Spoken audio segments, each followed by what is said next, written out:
Hey, everybody. Welcome to a weird special edition of the Orange Black Soccer Cast. This one's focused basically all on this weekend's match versus Birmingham Legion FC. Now, I'm sure I'm going to get a lot of complaints for the way I say that city name. And the first one to correct me is probably going to be Mr. Kaylor Hodges. Kaylor, welcome back.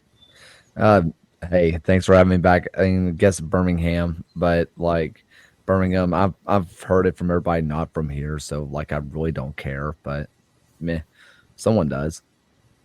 Someone does. I will say that the Birmingham that your town is named after is pronounced Birmingham, and so you should just say it correctly. But maybe John, who is new to the show, who is also from Birmingham, might have some complaints. John, anything?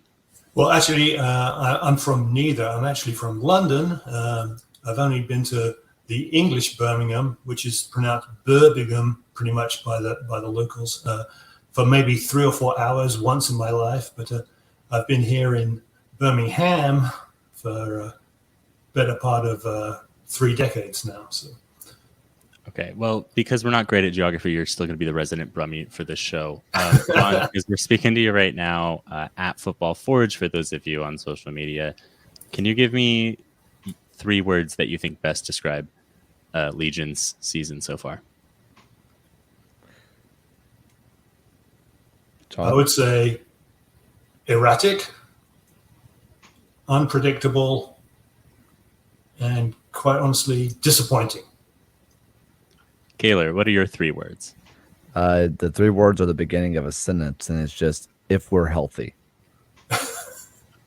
Okay, so when I was getting ready for this and I was looking, Birmingham right now, 5th place in the East, 20 matches played, 8 wins, 4 draws, 8 losses on 28 points. When I look at Orange County, 20 matches played, 8 wins, 3 draws, 9 losses, 27 points. I think both of these teams are, if we're healthy, who knows what happens.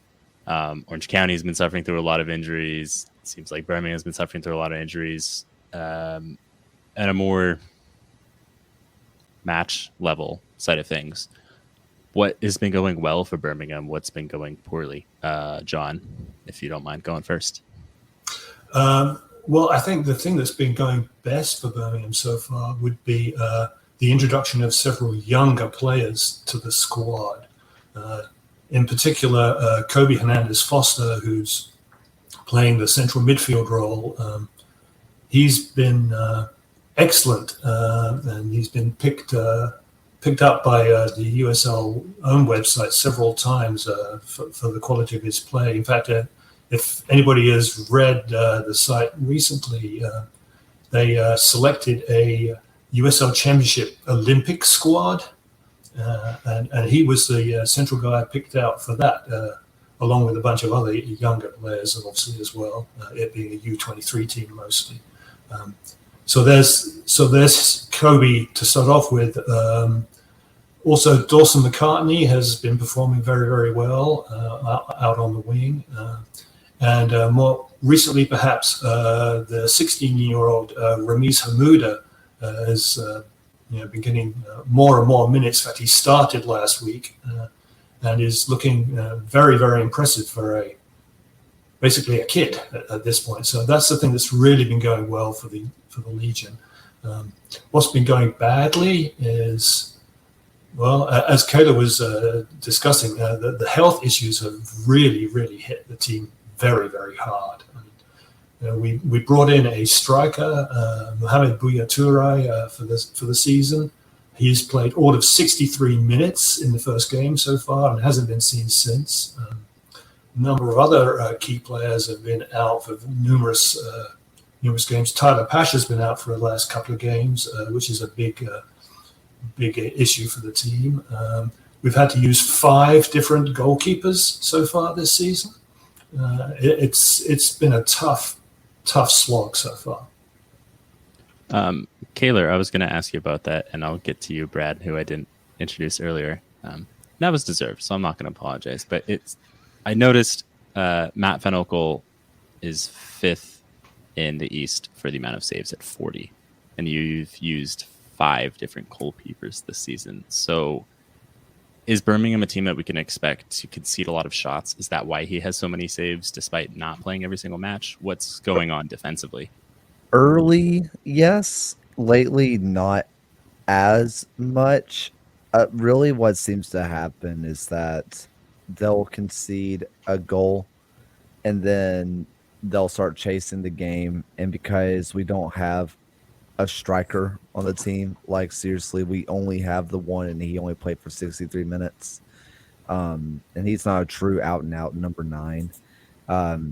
They start chasing goals from a lot of people. So it takes a full village to try to score. Full village goes up, only 2 guys left back. Bang, bang, goal scored.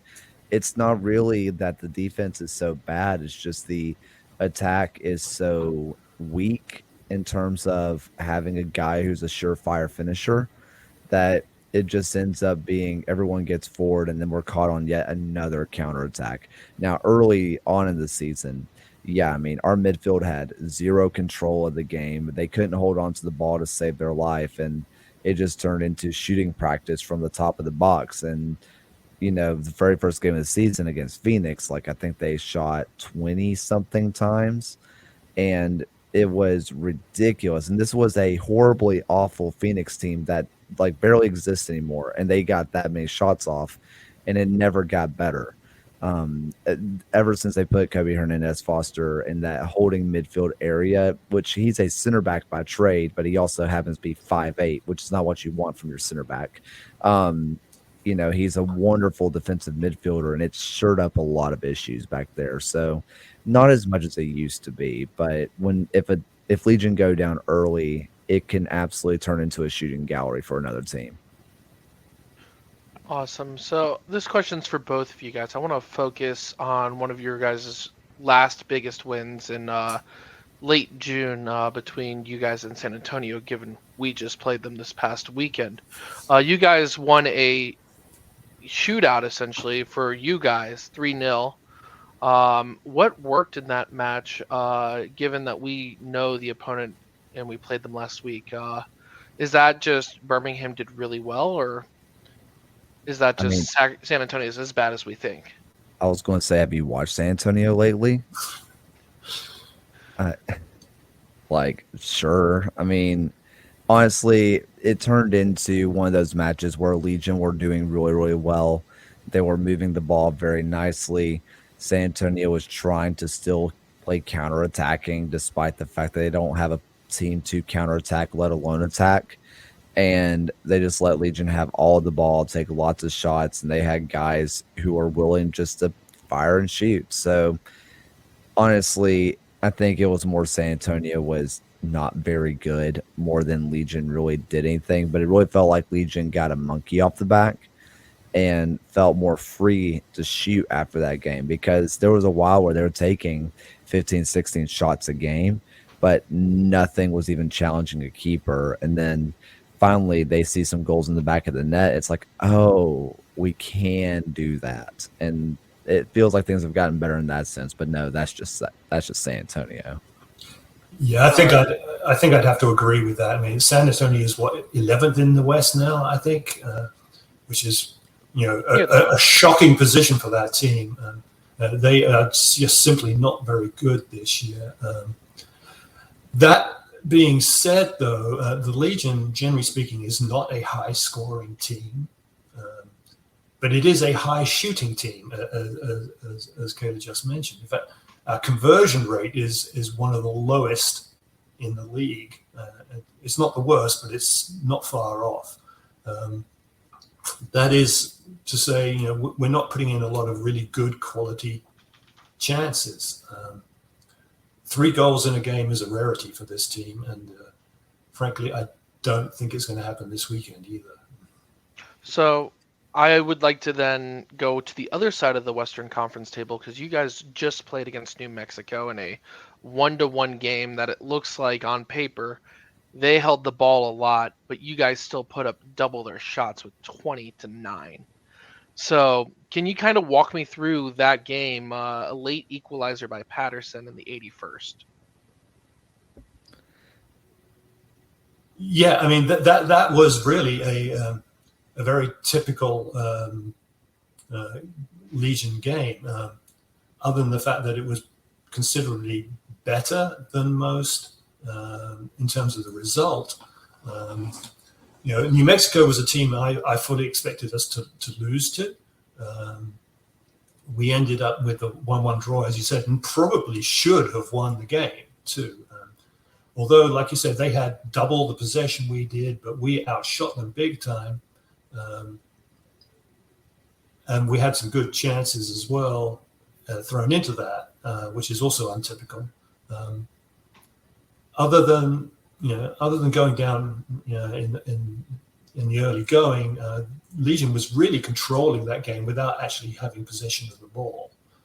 That was especially the case in the second half, I think, where New Mexico just didn't seem to be, frankly, all that interested in the game. In fact, over the course of the game, they had just 4 shots on goal, which is very low.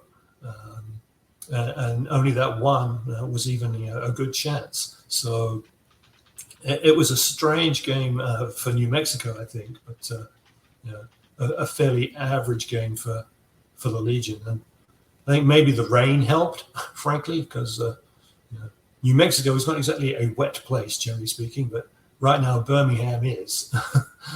We've been deluged with rain for the last 2 weeks, and it's probably going to go on for another week. And chances of a weather delay on Saturday are pretty high, I would say, actually. Yeah, I mean, I know you, just to kind of talk about this game, the goal does come from a corner, which Legion do score and put a lot of pressure from those. That is one of the things that they are really good at. It helps when you have just 3 ginormous bodies in the box, which I'm going to use this word very liberally. One of an old quote unquote friend of Orange County, I say this very much in jest, Alex Cronale, probably won't be in town because the birth of his first child is happening in like the next week. So I have a feeling that he won't be not making a trip, but I wonder if he will not be playing in this game, because I know they're not going out, but I'm curious because if they're early at all, or they might have to induce anything, we don't know, but there's a decent chance that he doesn't play this game. So All right. Well, I got one more for you guys. So, given just on your analysis of those 2 matches, it sounds like for Orange County, the keys need to be control the midfield and the ball, and limit shots for Legion because they're not going to score off of it. And last, score 2 goals. Legion's unlikely to do so themselves. Is there anything else that I'm kind of missing from that you guys would be able to fill us in? I would think there is one aspect of the Legion's tactical approach that has changed from previous seasons. And Kaylor mentioned sending in really good corners. Well, wide crossing has historically not been the Legion's forte, but this year that has changed dramatically. We've got Dawson McCartney out on one side sending balls in, and really accurate balls, generally speaking. And Jake Roof, who is nominally another defender who's been playing basically as a wing back most of the time recently. He has proven to be a pretty good crosser of the ball. And then we also have Prosper Kasim and Preston Tabor Itaka playing on the attacking wing positions, and they can both send in a pretty nasty cross as well. So you've got to be looking out for that as well. I mean, it used to be route 1 all the time, and now it's not. yeah, I was just going to say the same thing, actually. You almost allow Legion the middle of the field. Most of the time coaches are like, no, we want to like keep them out wide. They can't beat you out wide, except that's like the only place Legion can beat you, because like if Prosper is cutting in on his left foot, he's always going to shoot from the top of the box. It's just what he does. Same thing for Preston. Now, Preston's willing to shoot from anywhere. The amount of times I've seen him line one up from 40 after a ridiculous dribble, and then like he's willing to do it. He shouldn't, but he will. The thing is like we don't really have a presence in the middle of the park. So you're almost willing to let them get to the middle because nobody's going to really make that run up the middle. And there's really not the big body unless you're thinking about Stefano Pino, who's going to win the header in the middle, which granted he will win just about any header gone his way. Despite not being that tall, he just seems to be able to position his body better than everybody else. You almost just say, sure, have the center of the park. We're just not going to let you cross or cut inside on that inverted run and take a shot. Kaylor and John, so far this season, a little over halfway, who has been Legion's most important player? For me, okay, this is hard. I think it comes down to two players, and I'm going to give it a tie. And I do think it comes down to Kobe Hernandez Foster and Jake Roof. When Jake Roof isn't in the team, it's just a very different team. Same thing with Kobe Hernandez Foster. Granted, he's played, I think, every single game, but he has been the reason why this midfield doesn't get completely trampled. I'm always saying those two because everybody else seems to be a real step below, I think. And maybe you can mention a center back, but I think it's those two for me. Yeah, it's hard to argue with those two choices from a football quality standpoint. As far as being important in a much more general sense, it always has to be Enzo Martinez, actually. Whether he's playing well or not, he is the heart and soul of this squad. And when he's not on the field, which is thankfully almost never, it's not the same team. Fair enough. Okay, Birmingham, 3 wins at home somehow, but pretty big chance of a nasty, humid storm come Saturday. So maybe a great equalizer. Who knows? John, who's winning this match, and what is the score going to be? I'm going. As I said earlier, I don't think the Legion's going to win this one, but I also don't think Orange County is going to win this one. I think this is going to end up as a 1-1 draw. Kaylor? I think I'm leaning Orange County winning. I think that when you look at, especially if Legion are chasing the game, guys like Bryce Jamison, I think, can make those like runs, especially if our fullbacks get caught out, which tends to happen. I think guys like Bryce Jamison can really make Legion pay, and it seems like a game that could be a 2-1 win to Orange County. A draw is not out of the books either. I think that would make a lot of sense too, but I really don't see Legion getting all 3 points out of it. Got it. Brad, who's going to win this match? Yeah, I'm going to go and play the emotional Ray card and say last year in our first ever meeting, Birmingham won 2-1. I'd like to see the inverse happen this time in Birmingham, so Orange County 2-1 on the road. I will second that one. I think it's 1-1, nice and level, and then Alex Canali repays for the 2018 Western Conference Final and just takes a nap for a couple minutes and forgets that he actually has to defend, giving us the win. I'm not petty or anything. I hope he plays, and I hope he gets torched by Bryce Jamison, no less. Okay, John, at Football Forge, if I'm correct, thefootballforge.com. TheFootballForge.com is the web address. Yeah, correct. Awesome. Kaylor, Hammering Down Pod, USL show, at Kaylor Hodges, I do believe. Yep, that is it. I don't record as much on Hammering Down as I should, but, it still exists. You're a busy man. We understand. Gentlemen, any final words about this match, about anything in particular? they're making a big push to have as many kids for the pregame clinic as possible. So we might have a Loudon Charleston game where it's just all children. So that could be fun. Yeah. I will say that I am slightly conflicted in this one since I have quite a number of family, two of my sons and a lot of extended family living in Orange County. So, yeah, I guess if either team wins, I don't lose. So. There you go. Well, John, you're always welcome here in the far superior region of Orange County. Thank you both for coming on. Thank you to the three of you for coming on. And it's a pleasure as always. May the best team win. Thanks for having us. Appreciate it.